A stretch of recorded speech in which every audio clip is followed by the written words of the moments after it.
When Muslims say that Jesus is a Muslim, it's because Jesus submitted his will to God, that one true God. And ironically, the verse he's going to use to try to support this claim is a verse that actually dismantles the claim. And I'm not just saying this as a Muslim. I could use the Bible to prove it. Father, if thou be willing, remove this cup from me.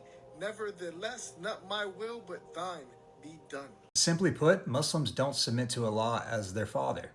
In Islam, Allah is not a father in any sense. Jesus clearly submits to the Father as the Son.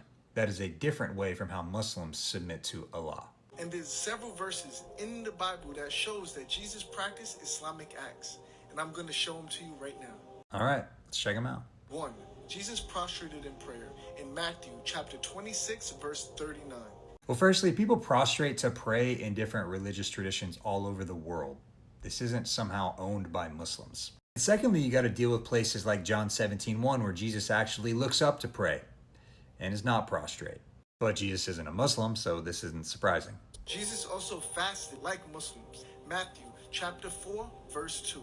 No, Jesus actually fasted for 40 days and 40 nights. He didn't wait for the sun to go down every day and just feast at night. But once again, fasting is used amongst different religious traditions across the world. This does not make someone a Muslim. Jesus was circumcised. Luke chapter 2, verse 21. Not going to be a big shocker here, but Jesus was circumcised because he's Jewish. It has nothing to do with Islam.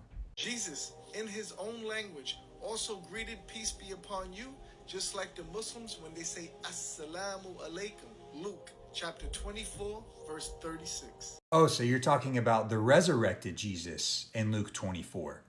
That's what the chapter's about.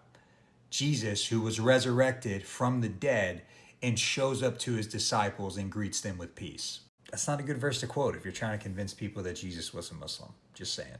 He also avoided pork at all costs, just like Allah commanded. The New Testament never actually explicitly states that Jesus didn't eat pork, but we can assume that because, once again, he's a Jewish man. It has nothing to do with Islam. Last but not least, Jesus never claimed any type of divinity, and he never said worship me. If anything, Jesus denied the divinity. For example, in John 17:3, Jesus says, "Now this is eternal life, that they may know you, the only true God, and Jesus Christ, whom you have sent." They always want to quote John 3 in chapter 17 and ignore verse 5. In verse 5, Jesus shows that he shares in the same glory as the Father that they had with each other before the world even existed. Because the whole New Testament presents Jesus as God, and he is certainly not a Muslim.